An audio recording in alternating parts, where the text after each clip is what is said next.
સુખ અને દુઃખ, ટૂંકું અને ટચ. સુખ દુઃખ મનમાં ન આણીએ, ઘાટ સાથે રે ઘડિયા. ટાળ્યા તે કોઈના નવટળે, રઘુનાથના જડિયા. આદિકવિ નરસિંહ મહેતાએ લખ્યું છે, સુખ એ ફૂલની સુગંધ સમો, જે ક્ષણમાં ખીલીને કરમી જાય છે. સુખ એ ફૂલની સુગંધ સમો, જે ક્ષણમાં ખીલીને કરમી જાય છે. દુઃખ એ મૂળના ઊંડાણ સમો, જે જીવનને મજબૂત કરી જાય છે. સુખ દુઃખનું ચક્ર. જ્યારે તમે કંઈ પણ અપેક્ષા કરતા નથી કે કોઈની પાસેથી કંઈ પણ મેળવવાની ઈચ્છા રાખતા નથી, ત્યારે તમે સંતોષી છો. જ્યારે તમે તમારા મિત્રની પાસે આઈફોન 17 જુઓ છો અને તમારી પાસે મોટોરોલા જુઓ છો, ત્યારે જે અનુભવ તમારું મન કરે છે તે દુઃખ કે વ્યથા છે. ઇન્સ્ટાગ્રામમાં તમારો ફોટો મુકાયા પછી ઘણા બધાની લાઈક્સ મળે છે, ત્યારે સુખનો અનુભવ થાય છે.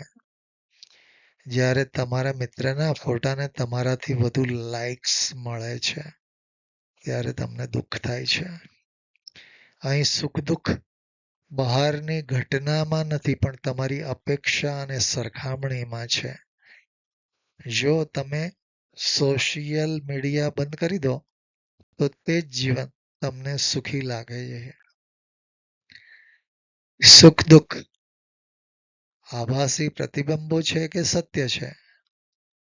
મોટા ભાગની પરંપરાઓમાં સુખ અને દુઃખને બે સાપેક્ષ અનુભવો તરીકે જોવામાં આવે છે, એકબીજા પર આધારિત, એકબીજાને વ્યાખ્યાયિત કરતા.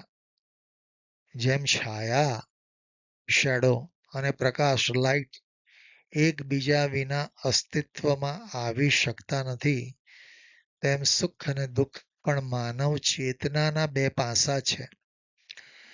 માનવ ચેતના એટલે હ્યુમન કોન્શિયસનેસ, એટલે પોતાની જાતને અને આસપાસની દુનિયાને સમજવાની, અનુભવવાની અને જાગૃત રહેવાની ક્ષમતા. શું સુખ પછી દુઃખ આવવું જ જોઈએ? આ વિચાર એક લોકપ્રિય માન્યતા છે, પણ તે સંપૂર્ણ સત્ય નથી. આધ્યાત્મિક દ્રષ્ટિએ સુખ અને દુઃખ બંને ક્ષણિક છે. તેઓ આવે છે અને જાય છે. જે વ્યક્તિ સુખમાં નમ્રતા અને દુઃખમાં ધીરજ રાખે છે, તે આ સુખ દુઃખના ચક્રથી મુક્ત થઈ શકે છે. આત્મા પોતે જ સુખનું મૂળ સ્ત્રોત છે, સોર્સ છે. આત્માને દુઃખ અડતું નથી. દુઃખ અને સુખનો અનુભવ અહંકાર કરે છે. શું સુખ દુઃખ એ ભ્રમ છે? અદ્વૈત વેદાંત અને બૌદ્ધ દર્શન અનુસાર સુખ અને દુઃખ બંને માનસિક રચનાઓ છે. તેઓ વાસ્તવિક સત્ય નથી, પણ આપણી ચેતનાના વિકારો છે. ભગવદ્ ગીતાના 13મા અધ્યાય 7મા શ્લોકમાં કહેવાયું છે કે સુખ અને દુઃખ એ શરીર મનના વિકારો છે. જ્યારે આપણે સુખની આસક્તિ અને દુઃખનો ભય છોડી દઈએ, ત્યારે હું અલગ છું અને સુખ દુઃખ અલગ છે એવો વિવેક જાગે છે. સુખ અને દુઃખને ટૂંકું અને ટચ વિચારીએ તો, અને નિર્માણ થયેલા પ્રશ્નોને વિચારીએ તો, શું સુખ અને દુઃખ એકબીજાના આભાસી પ્રતિબિંબો છે? હા, સાપેક્ષતાના સ્તરે તેઓ એકબીજાને વ્યાખ્યાયિત કરે છે. શું સુખ પછી દુઃખ આવવું જ જોઈએ? ના, આ એક ભ્રમ છે. જે વ્યક્તિ આસક્તિ અને ભયથી મુક્ત થાય છે તે આ ચક્રથી પર થઈ શકે છે. શું સુખ કે દુઃખ જેવું કશું હોતું જ નથી?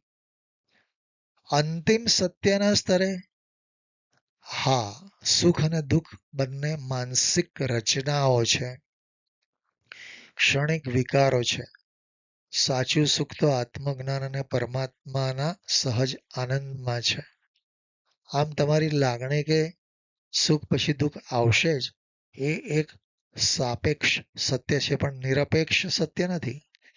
જ્યારે આપણે સુખ દુઃખથી અલગ રહીને સ્વયંને ઓળખીએ ત્યારે આ સુખ દુઃખનું ચક્ર તૂટી જાય છે. મિત્રો, આજનો આ મારો લેખ જો તમને ગમે હોય તો જરૂરથી લાઈક કરશો અને સબસ્ક્રાઈબ કરશો.